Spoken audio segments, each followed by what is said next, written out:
प्रारंभ करते हैं मंगलाचरण से। नमो अरिहंताणं नमो सिद्धाणं नमो आयर्याणं नमो वज्रायाणं नमो लोये सवेसागुणं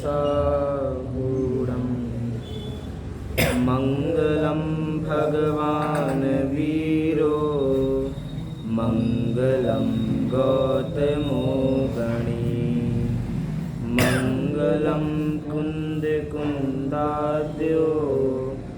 जैन धर्मोऽस्तु मंगलम् सर्वमंगलमांगल्यं सर्वकल्याणकारकं प्रधानं सर्वधर्माणां जैनं जयतु शासनं जैनं जयतु शासनं जैनम जयतु शासनम। जैन धर्म सदा काल के लिए जयवंत रहे, ऐसी हमारी मंगल भावना। हम सभी के बीच में योग सार ग्रंथ जो कि आचार्य योगेंदु देव द्वारा विरचित है, जिसके कुल मिला के 108 दोहे हैं। उन 108 दोहों में से हमारी चर्चा 33 दोहों की पूरी हो चुकी है और आज हमें 34वां दोहा प्रारंभ करना है। प्रारंभ करने से पहले भूमिका क्या चल रही थी हमारी, उसके लिए एक बार 33 नंबर के दोहे को इधर पढ़ते हैं। क्या लिखा? व्रतशील संयम तप सभी है, मुक्ति मग व्यवहार से, त्रैलोक्य में जो सार है, वह आत्मा परमार्थ से। कि 3 लोक में अगर कोई सारभूत वस्तु है परमार्थ से, निश्चय से, तो वास्तव में वो आत्मा ही है। बाकी सब तो व्यवहार से उसको मोक्ष मार्ग कह दिया गया। किस किस को कह दिया गया? आप इधर आ जाइए तो ही बराबर दिखेगा। क्या क्या कहा जाएगा व्यवहार से मोक्ष मार्ग? व्रतों को, शील को, संयम को, तप को, सबको मोक्ष मार्ग कहा जाएगा। लेकिन कौन सा वाला कहा जाएगा? व्यवहार से कहा जाएगा, उपचार से कहा जाएगा। उपचार से इसीलिए कहा जा रहा है क्योंकि आत्मा की प्राप्ति है। अगर आत्मा की प्राप्ति भी ना हो तो इनको भी उपचार से भी मोक्ष मार्ग की संज्ञा नहीं देंगे आचार्य देव। हमारे ग्रंथों के अंदर ये नहीं कि बाहर की हम क्रिया तो टिप टू टॉप कर लें और अंतरंग में कुछ हो ही नहीं। अंतरंग में जब तक कुछ नहीं है, बाहर में भी कुछ बाहर में झलकने वाला नहीं है। देखा जाए तो जिसके अंतरंग में होता है बाहर में ऑटोमेटिक झलकता ही है। ऐसा हमें बराबर समझना चाहिए। तो इतनी बात यहाँ पे बराबर कहकर आए थे। आइए अब 34वें दोहे पे हम बराबर चलते हैं। 34वें दोहे के अंदर आचार्य देव क्या कहना चाहते हैं, देखिए। अप्पा अप्पई जो मुणई जो पर भाऊ जई, सो पावई शिवपुरी गमणु जिणवरु एम भणेई। पर भाव को परित्याग कर अपनत्व आत्म में करे, जिन देव ने ऐसा कहा शिवपुर गमन वह नर करे। अभी तक आचार्य देव ये कह रहे थे कि जो जीव अपनी आत्मा को प्राप्त करेगा उसके लिए व्रतशील संयम सब कुछ हम उपचार से मोक्ष मार्ग अर्थात व्यवहार से मोक्ष मार्ग हम कह देंगे। लेकिन अब आचार्य देव यहाँ पर क्या कह रहे हैं कि परभाव को परित्याग कर अपनत्व आत्म में करे।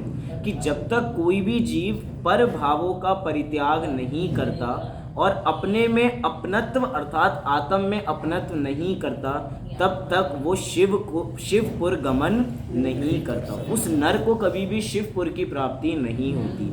ऐसा क्या योगेंदु देव कह रहे हैं क्या? नहीं, ऐसा जिन देव कह रहे हैं। आचार्य देव ये सारी बातें जिन देव की साक्षी में रह के ये बात हमें बता रहे हैं कि भैया ये मेरी बात नहीं है, ये जिनेंद्र देव की बात है। एक बार को आप मेरी बात को मानो ना मानो, ठीक क्योंकि हो सकता है मेरी बातों में आपको शंका हो, लेकिन जिनेंद्र देव की बातों में आपको शंका कदापि होने वाली नहीं है। इसीलिए कह रहे हैं पर भाव को परित्याग कर अपनत्व आत्म में करे। अब कह रहे हैं पर भाव को परित्याग कर, पर भाव का हमें क्या करना है, पर भाव का हमें परित्याग करना है। कौन से पर भावों का हमें परित्याग करना है? सबसे बड़ी बात, आचार्य देव यहाँ पे पर वस्तुओं के परित्याग की बात नहीं कर रहे हैं। क्यों नहीं कर रहे हैं पर वस्तुओं के परित्याग की बात? क्योंकि पर वस्तु तो वैसे ही हमसे भिन्न है ही। हमने एक शक्ति आती है ना, कौन सी शक्ति है वो, जिसको हमने कभी कोई वस्तु ग्रहण नहीं की और कभी त्याग नहीं किया। त्याग उपादान शून्यत्व शक्ति, त्याग भी दिया और ग्रहण भी दिया और साथ में शून्य भी लगाया। ना आज तक हमने किसी वस्तु का त्याग किया है, ना हमने कभी किसी वस्तु का ग्रहण किया है। इसीलिए हम तो कैसे हैं, कैसे हैं? त्याग उपादान शून्यत्व शक्ति से सहित हैं। यहाँ पे पर वस्तुओं की बात नहीं है। पर वस्तु को जब ग्रहण ही नहीं किया तो त्याग कैसे करेंगे? किसी व्यक्ति कोई जा रहा, उससे पूछो भैया आप जेल से कब छूट कर आए? भैया आप जेल से कब छूट कर आए? अरे हम जेल में गए ही नहीं तो जेल में छूट के, नहीं बताओ तो अब जेल से कब छूट के आए, ये तो बताओ एक बार। कल आए थे, परसों आए थे या 1 साल पहले आए थे? अरे मैं बोल रहा हूँ ना, मैं गया ही नहीं। जो जाएगा वो छूटेगा, जो गया ही नहीं उसके छूटने का सवाल ही नहीं है। आपका प्रश्न ही गलत है। बोलो हमें पर वस्तुओं का त्याग करना है क्या? आप लोगों को बोलना चाहिए आपका प्रश्न ही गलत है। क्या जब हमने वस्तुओं को कभी ग्रहण ही नहीं किया तो त्याग किसका करेंगे? हमारी मात्र हमारे अपनी मान्यता में ही पर वस्तु का ग्रहण है। ये वस्तु मेरी, ये वस्तु मेरी। देखो विचार कीजिए, वस्तुओं के बारे में विचार करें। हम कहते हैं कि ये घर मेरा, ये घर मेरा। अभी हम कह रहे हैं कि ये घर मेरा, लेकिन हम सदा काल तो नहीं रहेंगे। जब हम चले जाएंगे तो हमारी आगे आने वाली पीढ़ी क्या कहेगी? ये घर मेरा। वो भी नहीं रहेगी जो कह रही है अभी। उससे अगली वाली पीढ़ी आएगी, वो क्या कहेगी? ये घर मेरा। अब मुझे बताओ, सब लोग कह रहे हैं 3 जनरेशन हमने देख ली, किसका है वो घर? तीनों तो कह रहे हैं। बोलो आपका घर आपका नहीं है क्या? किसका है वो? मुझे दे दो फिर, मुझे दे दो फिर। आपका घर आपका है? अच्छा आप अभी कहाँ जाओगे? प्रवचन के बाद कहाँ जाओगे? किसके घर जाओगे? किसके घर जाओगे? देखो मेरा प्रश्न तो बड़ा सीधा सा ना, हाँ या ना में। आप किसके घर जाओगे? अपने घर जाओगे या मेरे घर जाओगे? आप अपने घर, मतलब आपका घर है तो आपका कहाँ है वो? फिर आप कह रहे हो अपना घर है, यहाँ पे कह रहे हैं हमने कोई अपना है ही नहीं चीज़। देखिए भाषा तो यही चलती है, ये चीज़ अपनी, ये चीज़ अपनी। लेकिन अपने मिथ्या दृष्टि जीवों के साथ ये है, अज्ञानी जीवों के साथ ये है, इसकी वाणी भी वही है जैसा ये मानता है। क्या कहा? इसकी वाणी भी वैसी है जैसा ये मानता है। देखा जाए तो ज्ञानियों की वाणी में भी वचन तो ऐसे ही निकलेंगे, ये मेरा, ये मेरा, ये मेरा। लेकिन इसकी तो इतनी तन्मय है ये दोनों चीज़ें कि जैसा समझ रहे हैं वाणी और मान्यता एक ही है। इतनी तन्मय होकर सारी काम कर रही है, वास्तव में है नहीं। वचन बिल्कुल अलग है, वाणी व्यवहार बिल्कुल अलग है और मान्यता बिल्कुल अलग है। लेकिन चलिए मैं आपको मानूँ, आप व्यवहार से कह रहे हो ये घर मेरा है, लेकिन अगर मैं मान्यता के पूछूं तो बोलो मान्यता से ये घर मेरा है या नहीं है? मान्यता में तो ये घर मेरा है। अरे जब घर में लड़ाइयाँ होती हैं ना, किसी के बहुत बड़ा परिवार हो, किसी के 4-5 भाई हों और घर में थोड़ी फूट पड़ गई, लड़ाई हो गई, तो सब अपने अपना हिस्सा लेने के लिए ये मेरा, ये मेरा और ये मेरा। तब मेरा अभी स्वाध्याय कर आए थे और वहाँ पे ये कहते मेरा कुछ नहीं है, और घर जाते ही ऐसा कुछ हो गया, अरे ये घर मेरा, ये घर मेरा और ये घर मेरा। कह रहे हैं ये मान्यता में है, इसीलिए वाणी में भी हमारा फूट कर हर चीज़ पे मेरा पंच लगता है। आचार्य देव कह रहे हैं पर वस्तुओं की बात नहीं कर रहे आचार्य देव, ये तो हम लोग बात कर रहे हैं कि हमें इसको भी छोड़ना है। लेकिन आचार्य देव कह रहे हैं पर भाव को परित्याग कर, पर भाव का परित्याग करना है। हमने कहा था ना परि माने क्या होता है? चारों ओर से, हर तरीके से हमें पर भावों का त्याग करना है। अब पर भाव में कौन कौन से भाव आते हैं? पर भाव में कौन कौन से भाव आते हैं? शुभ भाव भी आते हैं और अशुभ भाव भी आते हैं। अच्छा बहुत बढ़िया, शुभ भाव भी आते हैं और अशुभ भाव भी आते हैं। तो इनका परित्याग करना है ना, आप निश्चित करो परित्याग करना है ना, हाँ जी कि ना जी? हाँ हमें इनका परित्याग करना है। आचार्य देव हमें आपकी बात समझ में नहीं आ। अभी आप ऊपर जाओ, अभी अभी आप ऊपर बोलकर आए हो कि व्रतशील संयम तप सभी है मुक्ति मग व्यवहार से, बोला ना आपने इनको मोक्ष मार्ग, ये शुभ भावों से ही तो होंगे ना ये सब कुछ। अब आप बोल रहे हो इसका परित्याग कर दो, अभी तो आप हमें कह रहे हो कि ये मोक्ष मार्ग है, और अभी आप नीचे आके बात क्या कह रहे हो कि इनका परित्याग कर दे। अरे भावों का त्याग होगा तो जब तक भाव नहीं होते तब तक क्रियाएं भी कहाँ होती हैं। हमारे मंदिर आने के भाव नहीं होंगे तो बोलो मंदिर आ जाएंगे क्या? नहीं आएंगे। आएंगे भी तो बिना मन के, यहाँ आए ना आए एक बराबर है। वो भाव नहीं होंगे तब तक कार्य नहीं होगा ना। अब एक तरफ बोल रहे हो ये मोक्ष मार्ग है, ठीक है व्यवहार से है, लेकिन मोक्ष मार्ग तो कह रहे हो ना आप, और नीचे कह रहे हो पर भाव को परित्याग कर। कहना क्या चाहते हो आप ये बताओ, बोलो आप क्या समझ रहे हो इन बातों से? पर भावों को त्यागना है, पर भावों को त्यागना है, शुभ को भी त्यागना है और अशुभ को भी त्यागना। अशुभ को तो सब मान लेते हैं, लेकिन जैसे ही शुभ की बात आती है तो हम अपनी बात करें, हमारे नीचे से जमीन खिसकने लग जाती है कि इसका भी परित्याग कर दें। शुरू से ही बात करते आ रहे हैं ना। हमने अभी पिछले दिन पुण्य पाप की चर्चा की थी। जैसे ही हम कहते हैं कि पुण्य में धर्म नहीं है, पुण्य में धर्म नहीं है, ये बात सुनते ही पैरों के नीचे से जमीन खिसकने लग जाती है। अब पुण्य में भी धर्म नहीं है तो करें क्या फिर? कह रहे आत्मा का ध्यान करो, आत्मा का ध्यान करो। अब यहाँ पे तो कह रहे हैं कि परभाव को परित्याग कर, कि परभाव को परित्याग हमें बराबर करना है। दो चीजें होती हैं परभाव से समझ में आती हैं, एक परभाव एक स्वभाव, एक पर का भाव और एक अपना भाव।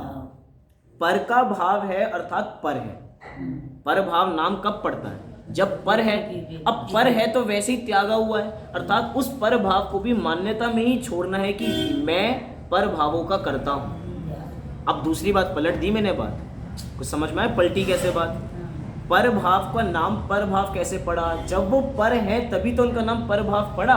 अब हम कह रहे हैं कि पर का ना आज तक हमने ग्रहण किया ना आज तक त्याग किया, तो आज तक ना हमने पर भावों का भी ग्रहण किया ना पर भावों का त्याग किया, अर्थात पर भावों को भी जो हमने अपना मान्यता के बेस पे मान रखा है कि पर भावों को मैं करता हूँ, ये करते तो बुद्धि की पर भाव है, इसका हमें परित्याग करना है, इसका हमें परित्याग, हम मान्यता का ही बराबर परित्याग करना। और मान्यता का परित्याग करना माने पर भाव का त्याग करना है, और तुरंत पर भाव त्याग हो जाएंगे। और जैसी पर भाव का त्याग होगा हमें अपनत्व आत्मा की प्राप्ति हो जाएगी। ये दो अलग कार्य नहीं है, हमें आत्मा की प्राप्ति करनी है और पर भावों को छोड़ना है। बस पर भाव का परित्याग कर दिया, आत्मा की प्राप्ति हो गई, आत्मा की प्राप्ति हो गई और पर भाव का त्याग हो गया। ऐसा ही मुनिराजों के साथ होता है, ऐसा ही ज्ञानी जनों के साथ होता है। आज तक जितने भी परमात्मा हुए सबने यही विधि बराबर अपने, और कोई विधि ही नहीं है, कोई दूसरा ऑप्शन ही नहीं है कि अगर सेकेंडरी मार्ग हो, जैसे था ना बौद्धों के अंदर, बौद्धों को कहा जाता है मध्यम मार्गी। बौद्धों को क्या कहा जाता है? मध्यम मार्गी। पहले बौद्ध, गौतम बौद्ध भी जैन थे, जैन मुनि थे। जब जैन आचरण उनसे नहीं हुआ तो समझा चलो एक मध्यम मार्ग निकाला जाए। ज़्यादा नीचे गिर जाएंगे तो अच्छा नहीं लगेगा, ज़्यादा नीचे गिर जाएंगे क्योंकि उच्च भूमिका लेके नीच कार्य करना अच्छा नहीं लगता। हम इतना उच्च पदवी तो हमने ले ली, हम परमेष्ठी पद पर तो आ गए, जैन मुनि तो हो गए, लेकिन अब नीचा कार्य करना ठीक नहीं है। एक काम करते हैं, मध्यम मार्ग निकालते हैं। उन्होंने अपना मध्यम मार्ग निकाला और आज पूरी दुनिया में साम्राज्य है। अब चाइना में चले जाओ, पूरे यहाँ उनका ही साम्राज्य है, लेकिन वहाँ पे तो उन्होंने मध्यम मार्ग निकाल के गली निकाली। कोई पूछे कि मोक्ष की कोई दूसरी गली है क्या? कह रहे मोक्ष की दूसरी गली है ही नहीं, कोई एक ही है। क्या? पर भावों को परित्याग करना और आत्मा की प्राप्ति करना, इनमें से कोई भी एक कर लो। बाय 1 गेट 1 फ्री की ऑफर चल रही है, जो करना है हमें वो बराबर करना है। देखो अर्थ में क्या लिखा, जिनेंद्र देव कहते हैं कि जो जीव आत्मा से आत्मा को जानता है और पर भाव को छोड़ देता है वही शिवपुरी को जाता है। और साथ में ये भी लिखा, अब ऊपर देखो, शिवपुर गमन वह नर करे। अब कोई कहने लग जाए नर ही करेंगे तो हम कहाँ जाएंगे, मतलब महिला वर्ग कहाँ जाएगी? वो एक वाक्य है ना ब्रह्मचर्य के अंदर, कौन सी है? नारी त्याग दी वृषबेल नारी तज गए जोगीश्वरा।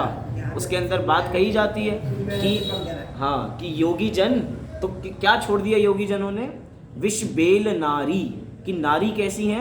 विष के बेल के समान है, तो उन्होंने त्याग दिया। आप नारियों को तो बहुत बुरा बुरा बोलते हो, ऐसा प्रश्न किया, लेकिन कह रहे हैं बात ऐसी नहीं है। उसके अंदर समझाया, यहाँ पे तो कॉमन बात की जा रही है, जिस जेंडर के होते हैं उसके अपोजिट जेंडर के त्याग की बात बराबर की जाती है। अगर मुनिराज देखा जाए तो मुनिराज पुरलिंग है तो उन्होंने स्त्रीलिंग की बात त्याग की, अगर कोई स्त्रीलिंग में लिख रहा है तो कोई वो पुरलिंग की त्याग। ये तो कॉमन बात एक शब्द को लेके हाईलाइट किया गया है। और अगर देखा जाए तो मुक्ति की प्राप्ति तो बराबर नर को ही होती है। अब जो स्त्री हैं वो बराबर स्त्री पर्याय का छेद करके मनुष्य पर्याय में आए, और मनुष्य पर्याय में भी बराबर नर पर्याय मिले, अर्थात मनुष्य बने। मनुष्य बन के मतलब पुरलिंग में आकर उसके बाद बराबर अपना कल्याण कर सकते हैं। हम ये भी कहते हैं कि हमारे जो भगवान सिद्ध बनने से पहले उनके शरीर को कहते हैं अंतिम शरीर। अंतिम शरीर अर्थात किंचित न्यून पुरुषाकार, क्या कहा जाता है? किंचित न्यून, सिद्ध भगवान के लिए ना कि किंचित न्यून पुरुषाकार की अंतिम दशा है, उसके बाद तो अब शरीर किंचित न्यून पुरुषाकार हो जाएगा। तो पुरुषाकार का शब्द का प्रयोग क्यों किया? इसी के लिए किया, एक तो वास्तव में पुरुष ही जाएंगे और आकार भी वैसा ही होता है, इसकी वजह से इस शब्दों का प्रयोग किया है। तो शिवपुर गमन वह नर करे। आइए इसको पढ़ते हैं, फिर अगले छंद पर चलेंगे। पर भाव को परित्याग कर अपनात्व आत्म में करे, जिन देव ने ऐसा कहा शिवपुर गमन वह नर करे। लिखा है यहाँ पे आत्मा, अर्थ में लिखा जो जीव आत्मा से आत्मा को जानता है, अर्थात अपनी बात अपने में ही घुमा दी कि आत्मा को ही जानना है, अर्थात मैं ही आत्मा, बस इतनी अनुभूति है, इसी का नाम अपने को जानना कहलाएगा। आइए 35वें दोहे पे बराबर चलते हैं। छह दवई जे जिण कहिया नव पयथ जे तत् व्यवहारेण उद्दिया ते जानी यही पयत। व्यवहार से जिन देव ने छह द्रव्य तत्पारथ कहे, हे भव्य जन तुम विधि पूर्वक उन्हें भी पहचान लो। ऊपर वाली बात भी जिनदेव ने कही थी और ये बात भी बराबर जिनदेव ही कह रहे हैं। कई लोग ऐसा भी कह सकते थे अभी तक, मतलब इस 35वीं गाथा को नहीं पढ़ते, आचार्य देव आप तो आत्मा आत्मा को लेकर बैठ गए, बस शुरू से देख रहे हैं 34 छंद हो गए, बस आत्मा आत्मा के गीत गा रहे हो। क्या बाकी द्रव्य नहीं होते क्या? बाकी द्रव्य भी तो होते हैं, बाकी तत्व भी तो होते हैं। आप पुद्गल की बात क्यों नहीं करते? आप धर्म की बात क्यों नहीं करते? अधर्म, आकाश, काल की बात करो। आप अजीव, आश्रव, वन, संवर, निर्जरा, मोक्ष की भी तो बात करो। एक जीव की बात कर रहे हो और जीव का भी सारभूत उस शुद्धात्मा की बात बार बार किए जा रहे हो, बाकी तत्व आपको दिखाई नहीं देते क्या? तो देखो कह रहे कि हैं भैया, वो भी हैं। कह रहे हैं व्यवहार से जिन देव ने छह द्रव्य तत्वारथ कहे। व्यवहार से कहे, इसको देखेंगे क्यों व्यवहार से कहे, लेकिन कह रहे हैं जिन देव ने कहे। जिनेंद्र देव ने ये बात क्यों कही है? ये बातें तो द्रव्यानुयोग में है। थोड़े दिन पहले मैंने ही ये बात, मैं प्रश्न पूछ रहा हूँ आपसे, थोड़े दिन पहले मैंने ही ये बात कही थी कि कर्णा नियोग, प्रथमा नियोग और जो ये चरणा नियोग है, ये तो सर्वज्ञ की परंपरा से चला आ रहा है, लेकिन जो द्रव्यानुयोग है वो तो आत्मानुभूति का विषय है। ये मैंने बात कही थी। अब ये जो 6 द्रव्य हैं, ये जो तत्वार्थ हैं, ये भी कहाँ से आते हैं? ये भी कहाँ से आते हैं? ये भी आत्मानुभूति से आते हैं, आत्मा से बराबर पता लगते हैं, द्रव्यानुयोग से आते हैं बराबर ये। लेकिन ये कह रहे हैं जब आत्मानुभूति से आते हैं, अपनी आत्मा को जानने से आते हैं, यहाँ पे ये क्यों कह रहे हैं जिन देव ने कहा? यह ट्रिक है ये आचार्यों की। जिन देव ने बताया है। हाँ, जिन देव ने बताया तो है, लेकिन मैं आपको ट्रिक बता रहा हूँ आगम को पढ़ने की। अब कहीं पर भी देखना, कहीं पर भी जितने कर्णा नियोग के ग्रंथ हों और या आचार्य देव को ये लगता हो कि ये बात मैं कहूँगा तो मेरा इतना बल नहीं पड़ेगा जितना जिनदेव का बल पड़ेगा, क्योंकि जिनदेव तो बाद में है ना, जिनदेव पहले, मतलब आचार्य उनके बाद में। हम भूमिका वाइज भी देखें, पंच परमेष्टि में अरहंत बड़े हैं या आचार्य बड़े हैं? अरहंत बड़े हैं, तो उनका नाम लेंगे तो भैया उनका बल ज़्यादा पड़ेगा। एक बात मैं कहूँ और एक बात मोदी जी कहें, दोनों में अंतर है। मैं कहूँ कि कल से लॉकडाउन लग रहा है तो कोई मानेगा नहीं, और अगर मोदी जी टीवी पे आकर कह दें तो सब लोग मानने लगेंगे। और मैं कहूँ मैंने भी तो कहा था, अरे भैया तुम्हारी बात प्रमाणित नहीं है। मैं ये नहीं कह रहा आचार्य देव की बात प्रमाणित नहीं है, लेकिन आचार्य देव किसकी साक्षी में रह के ये बात बताना चाह रहे हैं? ये जिन देव की साक्षी में रह के बताना चाह रहे हैं, देखा जाए तो ये जिन देव ने ही बताए हैं। आत्मानुभूति से हमें ये चीज़ें नहीं पता लग सकती कि एक धर्म नाम का द्रव्य होता है, एक अधर्म नाम का द्रव्य होता है, एक आकाश नाम का द्रव्य होता है, एक काल नाम का द्रव्य होता है। ये चीज़ें हमें आत्मानुभूति से पता नहीं लग सकती। और साथ में नीचे एक शब्द दिया, हे भव्य जन तुम विधि पूर्वक उन्हें भी पहचान लो। ये विधि पूर्वक क्या है ये भी बराबर समझना है। और क्वेश्चन ये भी है कि इन 6 द्रव्य तत्वार्थ को व्यवहार से क्यों कहा गया है? क्यों कहा गया है इसका मात्र एक कारण है, क्योंकि इनमें भेद किया गया। ये 6 लिखा ना, 6 कैसे बनता है? 6 कैसे बनता है? मतलब 1 2 3 4 5 6 तक तब पहुंचते हैं। बीच में 6 बराबर संख्या ना, मैं लिखूं तो बराबर भेद पड़ता है ना, 6 तक पहुंचेंगे तो। लेकिन 1 लिखने में कोई भेद नहीं है, बस 1 लिख दिया, अब कोई भेद नहीं है। और 6 लिखने में बहुत सारे भेद बराबर पड़ते हैं। कह रहे हैं कि भैया हम अभेद की बात कर रहे हैं, हम अभेद की बात कर रहे हैं, तो जब जब अभेद की बात करने में वो चीज़ आएंगी सब भेद है। कह रहे हैं 6 द्रव्य भी भेद है, 7 तत्व भी क्या है? 7 तत्व भी भेद है। हमें कहाँ तक पहुँचना है? हमें अभेद तक पहुँचना। अरे भैया अभेद की बहुत महिमा है, अभेद की बहुत महिमा है। जब हम पूजन करने आते हैं तो बराबर कपड़े बदल के पूजन बराबर करते हैं। जब कपड़े बदल के बराबर पूजन करते हैं तो सारी चीज़ें क्या क्या करते हैं? हम बराबर ऊपर कपड़े बदलने जाते हैं। तो आपको पता है जिनागम में लिखा है कि वस्त्र वास्तव में कौन से होने चाहिए? जो वस्त्र हम ऊपर पहनते हैं उनमें किसी प्रकार का खंड नहीं होना चाहिए। खंड मतलब अखंड वस्त्र होने चाहिए। तभी जो हमारी धोती होती है उसमें कोई खंड नहीं होता, मतलब कोई सिलाई नहीं होती, कोई जोड़ तोड़ नहीं होता, ऊपर कोई जोड़ तोड़ नहीं होता। आजकल जो चल रहा है हम उसकी बात नहीं कर रहे, आजकल तो रेडीमेड आओ और तुरंत पहन के काम कर लो। जो चल रहा है वो स्थिति के हिसाब से चल रहा है। लेकिन आगम क्या कहते हैं कि आगम के अंदर भी अखंड वस्तु की बात है, कि अखंड वस्तु में कहा जाता है भैया ऐसे ही वस्त्र बराबर होने चाहिए। क्यों होने चाहिए इसका कारण आपको पता है? ऐसे ही वस्त्र क्यों होने चाहिए? क्योंकि खंड में अशुद्धियाँ बहुत होती हैं, खंड में अशुद्धियाँ बहुत ज़्यादा होती हैं। क्यों होती हैं? कहाँ कहाँ छू कर आएंगे, कैसे कैसे चीज़ें होंगी, उसको जोड़ा जाएगा, इधर जोड़ किया जाएगा। और हम अखंड वस्त्र पहनकर आ रहे हैं अखंड आत्मा की प्राप्ति करने के लिए। हम अखंड वस्त्र पहनकर आ रहे हैं अखंड भगवान को देखने के लिए, उनकी पूजा अर्चना करने के लिए। फर्क पड़ता है। वास्तव में निमित्त नैमित्तिक संबंध बहुत ज़्यादा है, इन सब का बहुत गहरा संबंध है। कहते हैं ना, पंडित टोडरमल जी ने शब्द लिखा, उनकी निमित्त नैमित्तिक संबंध बहुत घनेरे हैं। एक कपड़े बदल के जो पूजा करते हैं उनके भाव अलग, और जो बिना कपड़े बदले पूजा करते हैं उनके भाव अलग। कोई कहे कि हम तो भावों से देखते हैं, बस हम तो भावों से देखते हैं। नहीं भैया, भाव तो हैं, लेकिन बराबर थोड़ी अपने को भी एक्साइटमेंट ज़्यादा होती है, अपने को भी उल्लास ज़्यादा विशेष रहता है। अरे इतना विशेष अलग बनते हैं। हम आगे बैठे हो तो अलग भाव बनते हैं, पीछे बैठे हो तो अलग भाव बनते हैं। क्यों? क्योंकि पीछे बैठेंगे तो अनेक लोग दिखाई देंगे, आगे बैठेंगे तो बस जिन्हें भगवान दिखाई देंगे। फर्क पड़ता है इन भावों का। निमित्त नैमित्तिक संबंध है स्थान विशेष का। अरे हर स्थान के भी एक पर्टिकुलर कपड़े होते हैं ना। मैं इसकी कॉमन, हमें थोड़ी नॉर्मल जानकारी के हिसाब से भी बात करें, हर जगह के अपने अपने कपड़े होते हैं। हम शमशान घाट पे जाते हैं तो चटकीले कपड़े पहन के नहीं जाते। कभी कोई जाते हैं कभी चटकीले कपड़े पहन के, बिल्कुल चमकीले, जैसे शादी में तैयार वैयार होके जाते हैं, ऐसे कोई जाता है क्या? कोई नहीं जाता। क्यों? चले जाए नहीं, उनकी बात अलग है और उसकी बात अलग है। वस्त्रों की बस भावों पर फर्क पड़ जाता है। यहाँ पे तो हम अखंड की बात कर रहे हैं, यहाँ पे व्यवहार से भेद किया जा रहा है। 6 में और 7 द्रव्यों में बराबर भेद किया। 7 है ना, हाँ 7 तत्व कह लो, उसको ही 7 द्रव्य भी कह लो। कोई जिनागम में ऐसे शब्द प्रयोग बहुत किए गए हैं। इसको 7 द्रव्य भी कहा गया, कहीं कहीं पदार्थ भी कहा गया सबको। ऐसे भी बहुत प्रयोग आपको मिलेंगे। आप प्रथमा नियोग देखेंगे ना, प्रथमा नियोग में ऐसे बहुत प्रयोग आपको मिलेंगे।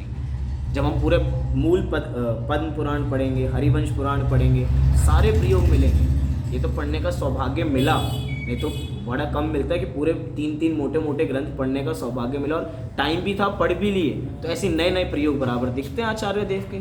किसी अर्थ में किसी अपेक्षा से प्रयोग किया, देखा जाए तो 7 तत्व जो है वो भी तो द्रव्य की तरह ही काम करते हैं। द्रव्य क्या है? द्रव्य का मतलब वस्तु, और ये भी 7 वस्तु हैं, ऐसा से भी समझ सकते हैं। लेकिन यहाँ पे कह रहे हैं हे भव्य जन तुम विधि पूर्वक उन्हें भी पहचान लो। अरे हम जानते तो हैं विधि पूर्वक, बोलो कौन कौन 6 द्रव्यों के नाम नहीं जानता? जानते हैं सब लोग, जीव, अजीव, हाँ जीव पुद्गल धर्म अधर्म आकाश। मुझे लगा था ये नहीं होगी गलती, लेकिन ये भी हो गए। अच्छा तब बच्चों से पूछता है तो कंफ्यूजन हो जाता है, जीव के साथ दोनों शुरू होते हैं तो हाँ वो तो तत्व में आ गए। जीव, पुद्गल, धर्म, अधर्म हम तो सब जानते हैं, हमने बाल बोध में ही पढ़ लिए थे। अब अभी क्यों पढ़ा रहे हो ये बातें? अरे अभी नहीं पढ़ा रहे, आपने पढ़े तो हैं लेकिन विधि पूर्वक नहीं पढ़े।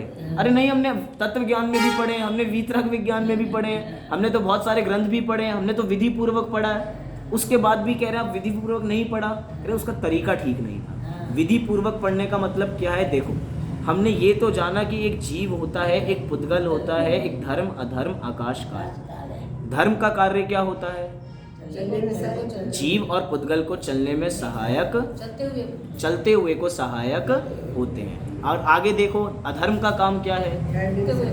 उनको ठहरने में निमित्त बनते हैं। आगे देखो आकाश का काम क्या है? अवघान देने में निमित्त बनते हैं। काल का काम क्या है? परिणमन करने में निमित्त बनते हैं। कह रहे अभी तक जो कुछ पढ़ा आपने विधि पूर्वक नहीं पढ़ा। अच्छा हमने सब कुछ सही बोला, उसके बावजूद भी विधि पूर्वक नहीं पढ़ा, तो सही क्या है?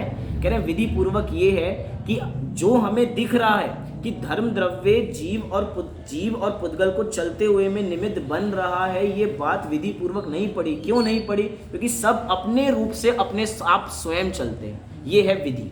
सब द्रव्य अपने में स्वतंत्र हैं। हम किसी में मिला रहे हैं ना ये दो बातें कि धर्म द्रव्य चलने में निमित्त बन रहा है, हमें पता है, हमने निमित्त शब्द का प्रयोग कर दिया, हाँ निमित्त शब्द का प्रयोग कर दिया, लेकिन मिलावट तो हो गई ना कहीं उसके ऊपर भी तो आरोप आ गया ना। कह रहे नहीं भैया ये विधि पूर्वक नहीं है, सारे द्रव्य अपने में स्वतंत्र है, सब अपना परिणमन स्वयं ही करते हैं। अधर्म द्रव्य के रूप में समझे, वो रोकने में निमित्त बनता है। कह रहे भैया वो रोकने में क्या निमित्त बनेगा? सब अपने आप स्वयं कर रहे हैं। जीव अपना स्वयं कर रहा है, पुद्गल अपना स्वयं कर रहा है, धर्म अपना, अधर्म अपना। अच्छा बोलिए आकाश का काम क्या है? आकाश का काम अवघान देना है। आपको पता है कार्तिकेय स्वामी ने विशेष तरीके से ये बातें लिखी। कार्तिकेय स्वामी ने ये बात लिखी कि मात्र आकाश द्रव्य अवघान देता हो, ये बात सत्यार्थ नहीं है। उन्होंने लिखा कि जीव भी देता है, धर्म मतलब जीव के पास भी अपनी अवघान शक्ति है, सबके पास, हर द्रव्य के पास अपनी अवघान शक्ति है, मात्र आकाश के पास हो ऐसा नहीं। हम देखते हैं कि सिद्धालय में एक सिद्ध के अंदर दूसरे सिद्ध विराजमान है, एक सिद्ध के अंदर दूसरे सिद्ध, दूसरे में तीसरे, तीसरे में चौथे, चौथे में पांचवें, एक ही जगह पे अनंत सिद्ध हैं, एक ही जगह पे अनंत सिद्ध हैं। कैसे हैं? बराबर एक जीव में अवघान शक्ति है दूसरे को देने की। आचार्य का विशेष प्रयोग है ये। पंचास्तिकाय में भी शुरू क्योंकि पंचास्तिकाय में तो द्रव्यों की बात ही की गई है आचार्य कुंद देव ने, तो उसके अंदर कहा इस सारी बातें का प्रयोग किया। हमें बाहर से चीज़ें मिली हुई लग रही हैं कि जीव पुद्गल की मदद कर रहा है, पुद्गल जीव की मदद कर रहा है, धर्म इसकी मदद कर रहा है, धर्म उसकी मदद कर रहा है। कह रहे हैं कोई किसी की मदद नहीं कर रहा, सब अपने अपना काम स्वयं स्वतंत्र कर रहे हैं। एक द्रव्य दूसरे द्रव्य का कुछ नहीं करता। ये है इनको विधि पूर्वक जानना। ये क्या है? ये है इनको विधि पूर्वक जानना। हम जब 6 द्रव्य पढ़ते हैं तो 6 द्रव्यों में ये चीज़ पढ़ते हैं कि सबके पास सामान्य गुण होते हैं, और सामान्य गुणों में पढ़ते हैं कि सबके पास अपने अपने द्रव्यत्व गुण होते हैं। वो द्रव्यत्व गुण वास्तव में क्या कहता है? द्रव्यत्व गुण क्या कहता है? वो जिस शक्ति के कारण द्रव्य में द्रव्यत्वपना कायम रहे उसे ही द्रव्यत्व गुण कहते हैं। और देखा जाए तो द्रव्य का नाम इसीलिए तो द्रव्य पड़ा है क्योंकि वो बराबर उसमें द्रव्यत्व गुण कायम रहता है, वो बराबर परिणमन बराबर कायम रहता है। तो सब द्रव्य अपना परिणमन स्वतंत्र स्वयं ही कर रहे हैं। ये है इनको विधि पूर्वक जानना। समय सार में भी बहुत बढ़िया दृष्टि दी कि हमें वास्तव में 7 तत्वों को नहीं जानना, हमें इन 7 तत्वों में छुपी हुई आत्म ज्योति को जानना है। किसे जानना है? आत्म ज्योति को। कहाँ जानना है? 7 तत्वों में जानना है। अभी तक तो हमने 7 तत्व पढ़े, हमें तो कहीं आत्मा नहीं दिखी। बोलो आश्रम में कौन सी आत्मा दिखती है आपको? बंद में कौन सी आत्मा दिखती है? दिखाओ हमें। आचार्य देव ने तो कह दिया, प्रयास किया कभी ढूंढने का? अभी हमें आश्रव और बंध बराबर हो रहा है, कर्मों का आश्रव भी हो रहा है और कर्मों का बंधन भी हो रहा है। कह रहे हैं इस आश्रव बंध की अवस्था में भी आत्म ज्योति ढूंढो, क्योंकि छिपी हुई है ना, छिपी हुई आत्म ज्योति ढूंढो, तभी तो आत्मा प्राप्त होगी। ये है विधि पूर्वक। ये आश्रव बंद किसको हो रहा है? इसको इसमें छिपे किसको? हैं। क्या? मैंने सुना नहीं। आश्रव और बंद भी तो हो रहा है ना। हाँ हाँ, हाँ, तो बस वो किसको हो रहा है? किसको हो रहा है? आत्मा है, छिपी हुई है, जो भी तो होता है ना, आत्मा है जिसमें छिपी हुई है। हाँ, किसमें छिपी? जीव में छिपी हुई है। जीव है। जी। हाँ, तो वो जीव पर का आश्रय या कुछ भी करेगा तो आश्रय बंद होगा ना। आश्रव बंद होगा, हाँ, तो किसको हो रहा है आश्रय? जीव को हो रहा है। तो आपने ढूंढ ली ज्योति। देखा जाए तो ढूंढ ली वास्तव में। यही वास्तव में जीव ज्योति है। कोई व्यक्ति कहे कि मैं क्रोध करता हूँ, मैं क्रोध करता हूँ, मैं बहुत क्रोधी हूँ, मैं बहुत क्रोधी हूँ। अब बोलो मैं क्रोधी हूँ, उसने ये वाक्य बोला मैं क्रोधी हूँ, तो आश्रव हो रहा है उसे। लेकिन ये तो जानता है ना मैं क्रोधी हूँ, मैं, ये जो मैं है ना, यही आत्म ज्योति है। जो मैं है वही आत्म ज्योति है। ऐसी बंधन के काल में सोचो, ऐसी संवर के काल में सोचो कि मेरे कर्मों की बराबर निर्जरा हो रही है, मुझे आत्मा की प्राप्ति हो रही है। अरे मुझे आत्मा की प्राप्ति हो रही है तो मुझे क्या है? वो मुझे है आत्म ज्योति। आत्मा ही तो है। तो नव तत्वों में छुपी हुई वो आत्म ज्योति ये है जो आचार्य देव बात करना चाहते हैं। इसको कह रहे हैं कि विधि पूर्वक जानो। मतलब अभी तक हम विधि पूर्वक नहीं जानते थे, अभी तक तो हमने नाम रट लिए, स्वरूप जान लिया। अरे इनकी तत्व संबंधी भूल भी रट ली हमने तो। चौथे अधिकार के माध्यम से रट ली, सातवें अधिकार के माध्यम से हमने बिल्कुल कंठस्थ कर ली, याद कर ली। बिल्कुल रटना शब्द अच्छा नहीं लगता ना, हमने रट ली। रटला मतलब रट ली अच्छा नहीं लग रहा हमें। वैसे ये है, वास्तव में रटी है। हाँ वास्तव में रटे, लेकिन किसी को बुरा लग जाए। रट ली भैया, हमने तो याद की थी अच्छी तरह। वो याद करता है, रटना क्या? रटना कह लो एक ही बात है, वो तो हम बराबर समझ रहे हैं। लेकिन शब्दों का प्रयोग है, कभी किसी को बुरा लग जाए, संभल के बोलो भैया, अच्छी तरह याद कर ली, अच्छी तरह याद कर ली बोल दो। बुरा लग जाए तो कम से कम वो मार्ग पे तो चल पड़ेगा। हाँ बुरा लग जाए तो मार्ग पे चल पड़ेगा, समझेगा जब ये बुरा लगेगा, समझेगा तभी बुरा लगेगा बराबर उसको। हे भव्य जन तुम विधि पूर्वक उन्हें भी पहचान लो। तो वास्तव में वो ये कहना चाहते हैं कि इन सबको हम बराबर विधि पूर्वक जाने, जिसको आज तक विधि पूर्वक नहीं जानते थे। और यहाँ पे एक शब्द का प्रयोग किया, छह द्रव्य और तत्वार्थ। कुछ ध्यान आ रहा है? हमने तत्वार्थ सूत्र की कक्षाएं ली थी, तो हमने तत्वार्थ की व्याख्या की थी 3 साल पहले होगा शायद। तत्वार्थ, अरे हमें कल की बात याद नहीं है, आज की बात, 3 साल पहले की बात क्या याद होगी? आज सुबह खाने में क्या खाया था ये तो याद नहीं, और तत्वार्थ की व्याख्या हम याद रखें आपको। तत्वार्थ 2 चीजें ना, तत्व और अर्थ, 2 शब्द हैं। तत्व अगर केवल तत्व लेंगे तो भी गलत है, और केवल अर्थ लेंगे तो भी गलत है। क्यों है दोनों गलत? अगर एक एक देखा जाए, तत्व माने होता है भाव, तत्व माने होता है भाव। अगर केवल भाव को ग्रहण करेंगे तो वस्तु भूल जाएंगे, क्योंकि वस्तु का ही तो भाव होता है। अर्थ माने होती है वस्तु, अर्थ माने वस्तु। हम भाव को देखेंगे तो भैया वो भाव है किसका? अर्थ का। शब्दों से देखे ना, वो किसका है? वस्तु, मतलब अर्थ का है। और अगर केवल कोई अर्थ को देखे तो भाई वस्तु को देख रहे, उसमें भाव क्या ये तो जान तू, भाव को जानता नहीं है। इसलिए तत्वार्थ शब्द का प्रयोग करें, तत्व को जाने लेकिन अर्थ सहित, अर्थ को जाने और तत्व सहित, इसलिए ऐसा प्रयोग कर रहे हैं। क्या लिखा इसका अर्थ? इसी विधि से बराबर हमें जानना है। हे भाई, जिनेंद्र देव ने जो 6 द्रव्य, 7 तत्व और 9 पदार्थ कहे हैं, वे सब व्यवहार न से कहे हैं। तुम उनको प्रयत्न करके जानो। हो सकता है किसी को ना पता हो 9 पदार्थ कौन से हैं। आपको भैया पता 9 पदार्थ? मतलब कक्षा है, बराबर पूछ लो कुछ भी। यहाँ पे क्या है कि बाकी सब हो सकता है, बाकी सबको पता हो, नहीं पता तो बेशक पूछ लो। अभी तो कोई भी नहीं है, सब घर के ही हैं अपने। 9 पदार्थ क्या? हाँ 7 तत्व। अब 7 तत्व कौन से, पहले ये भी तो देखें हम। जो नया है उसको तो बराबर ही चीजें पता ही होनी चाहिए। कौन से हैं? तो जीव, अजीव, आश्रव, बंध, संवर, निर्जरा, मोक्ष और पुण्य और पाप। तो 9 हो गई संख्या। तो ये 9 पदार्थ बराबर हो गए। और कोई 7 तत्व के तो पुण्य पाप को हटा दो, पुण्य पाप को हटा दिए तो 7 तत्व बन गए। तो बराबर इन सब की यहाँ पर बात चल रही है। 6 द्रव्य देखो तो जीव, पुद्गल, धर्म, अधर्म, आकाश और काल, इसी का नाम विश्व है। विश्व किसे कहते हैं? 6 द्रव्यों के समुदाय को विश्व कहते हैं। लघु जैन सिद्धांत प्रवेशिका की शुरुआत इसी प्रश्न से है। विश्व किसे कहते हैं?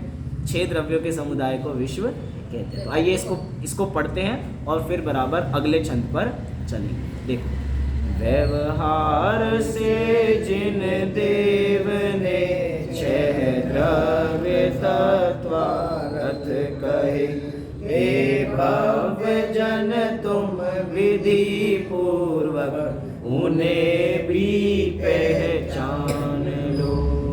देखो, एक चीज और ख्याल आई, मतलब मैं सोच कर आया था बताने के लिए, अभी ख्याल आई।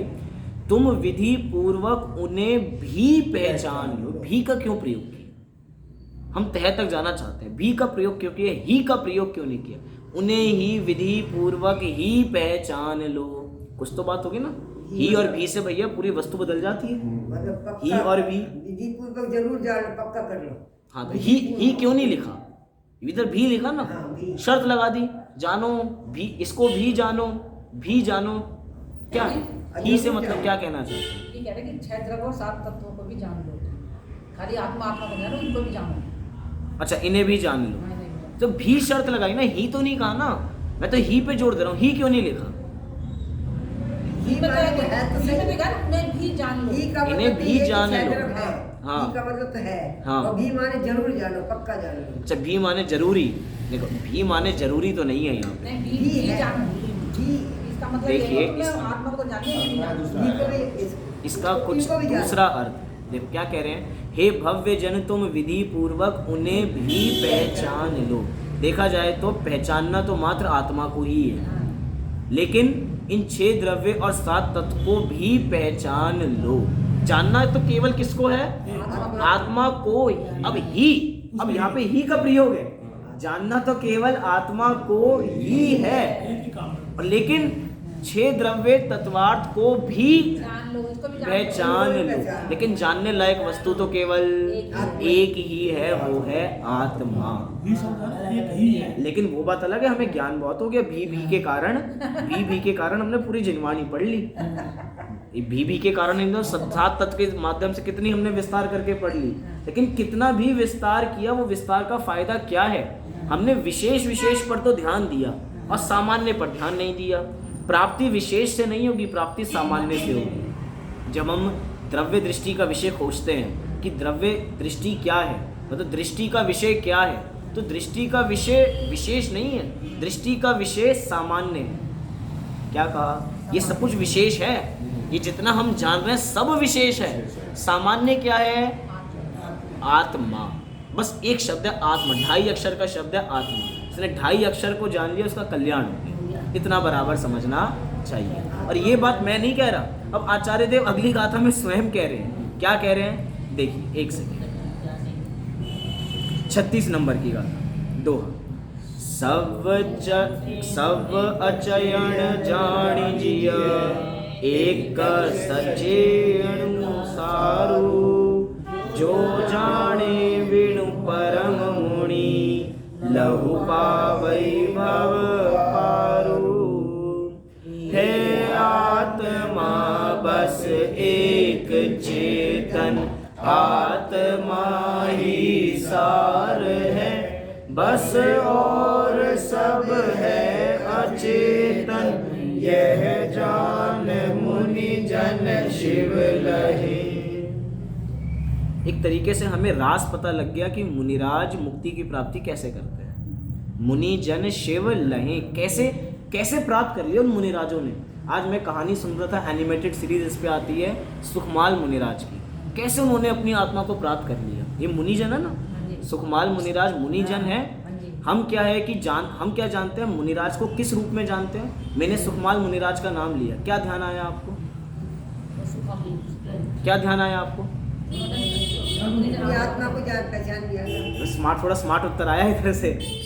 नंग दिगंबर मुद्रा आती है। आपको क्या ख्याल आया? मुझे तो ये ख्याल आया कि 3 लोग उन्हें खा रहे हैं। आपको ख्याल नहीं आया? सुकुमार मुनिराज की कहानी सुन के कि उपसर्ग हो रहा है, श्यालिनी उनको खा रही है। कुछ को ये भी ख्याल आया कि एक बराबर एक मुद्रा नग्न दिगंबर वीतरागी मुनिराज, लेकिन मुझे बराबर कोई कहे तो मुझे तो एकदम ये ख्याल आता है कितना उपसर्ग हुआ है उन पे। और हो सकता है मेरे जैसे ऐसे लोग बहुत होंगे कि इन पे तो बहुत उपसर्ग हो रहा है, कितना उपसर्ग है, कितना उपसर्ग है, कितना। और उस वास्तव में देखा जाए उस उपसर्ग के कारण उनको मोक्ष की प्राप्ति नहीं हुई है, अपनी आत्मा में लीन होकर उनको मोक्ष की प्राप्ति हुई है। कथा में वास्तव में ऐसे ऐसे वाक्य थे, 3 दिन तक श्यालिनी बराबर खाती रही। मैं सोचता हूँ हमें 1 सेकंड कोई मच्छर आके बस डंक मार जाए तो 5 मिनट के लिए खुजली मारने लगता है, वो शांत नहीं हो पाते बराबर। सारा उपयोग कहीं विशेष काम में भी लगे हो तो ध्यान हमारा वहां चला जाए। और 3 दिन तक पूरा शरीर, और क्योंकि चित्र दिखा रहे हैं यहाँ तक पूरा खा लिया, हड्डियां दिखाई दे रही है। वास्तव में विचार करने वाली बातें हैं, हमें क्या दिखाई दे रहा है और उनको क्या दिखाई दे रहा है। हमें बाहर में उनकी तपस्या दिखाई दे रही है, हमें बाहर में उनका ये कि भैया कैसे सहन करते होंगे, कैसी कठोर तपस्या होती होगी। वो वास्तव में बाहर में जो कठोर तपस्या दिखाई दे रही है, बाहर में जो परिश्रम को सहन करते दिखाई दे रहे हैं, वो इसके कारण मुक्ति की प्राप्ति नहीं करते। वो किसके कारण मुक्ति की प्राप्ति करते हैं? आत्मा की प्राप्ति करके। वो क्या जानते हैं कि मैं चेतन हूँ, बाकी सब अचेतन है। जो इसमें बात कह रहे हैं, वो ये कह रहे हैं कि शरीर को तो खा रही हूँ, मैं हुई नहीं। जो शरीर को खा रहा है वो मैं तो हुई ही नहीं, वो कुछ और है। क्या है मुझे नहीं जानना, वो सब अचेतन है। लिखा देखो, है आत्मा बस एक चेतन, आत्मा ही सार है बस, और सब है अचेतन, सब अचेतन है। हाँ भैया, पुद्गल धर्म अधर्म आकाश काल तो है ही अचेतन, उनकी तो हम बात कर ही नहीं रहे हैं, ही मतलब स्वरूप से ही अचेतन है।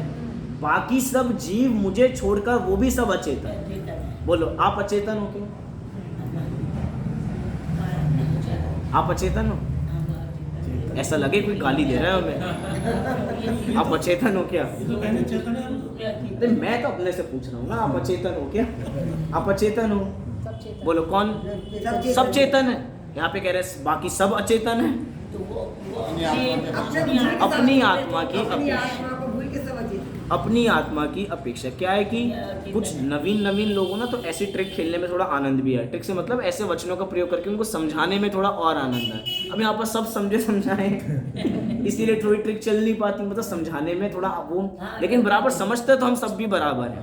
क्या है कि हम सब चेतन हैं अपनी अपेक्षा, लेकिन मेरी अपेक्षा बाकी सब अचेतन है। उनको क्यों अचेतन कह रहे हैं? ये चेतन होने के बावजूद भी अचेतन क्यों मेरे लिए? क्योंकि मुझे इनसे कोई प्रयोजन नहीं है ना। मेरी इनसे क्या सिद्धि होती है? कोई सिद्धि किसी प्रकार की रंच मात्र भी होती तो हम उन्हें चेतन कह देते।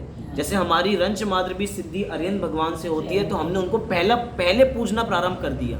कुछ सिद्धि है ना हमारी, दिव्य ध्वनि हमें उनसे मिलती है, वो सिद्धि है तो हमने पहले पूजना शुरू कर दिया। लेकिन बाकी सामने वाला बिल्कुल अचेतन है, क्यों? क्योंकि उससे हमारी किसी प्रकार की सिद्धि नहीं है, रंच मात्र सिद्धि नहीं है। अब उसमें चाहे पंच परमेष्ठी भी क्यों ना आते हों, अरिहंत सिद्ध आचार्य उपाध्याय और साधु, नहीं भैया उनकी शरण में तो जाना ही पड़ेगा। आप चत्तारी मंगल पाठ नहीं पढ़ते क्या? तो व्यवहार से शरण है ना। अरे हाँ, वही फिर बात आ गई ना हमारी। कुछ भी चर्चा हो सारी सीधा निष्कर्ष पे हम पहुंच जाते हैं। हमें निष्कर्ष पे नहीं पहुंचना। निष्कर्ष तो हम हमें तो बोलना अनादि से तो हमें पता ही है। अनादि मतलब जब से हमारा जीवन शुरू हुआ तब से पढ़ते ही आ रहे हैं। निष्कर्ष तो हमने पहले दिन ही जान लिया था। निष्कर्ष की बात अभी नहीं, हम तो तत्व चर्चा में विचार करने की कोशिश करें, चर्चा करेंगे। अभी तो अपना समय ज़्यादा हो गया, जल्दी से अपन पूर्ण करते हैं। बस का इसको पढ़ते अपनी बात को पूर्ण करेंगे। अर्थ भी कल देखेंगे। ये भी पाठशाला लेना है, 5 मिनट अपने ऊपर हो गए। देखो जल्दी एक दूसरी पाठशाला लेनी, आरंभ पाठशाला लेनी है। चलिए। आत्मा बस एक चेतन, आत्मा ही सार है बस, और सब है अचेतन, यह जान मुनि जन शिव लहरी। अर्थ हम बराबर कल देखेंगे और कुछ खुलासा होगा तो इसका भी हम कल बराबर देखेंगे। अभी हम अपने को चेतन माने, बाकी सब अचेतन है, ऐसा मान के हम शीघ्र गतिशील अपना कल्याण। तो जल्दी करा करो, फिर 7 बजे आए। 7 बजे तो शुरू करा था। नहीं जल्दी आया करो, फिर छोड़ जी जी नहीं 2 दिन इनकी क्लास है 7:30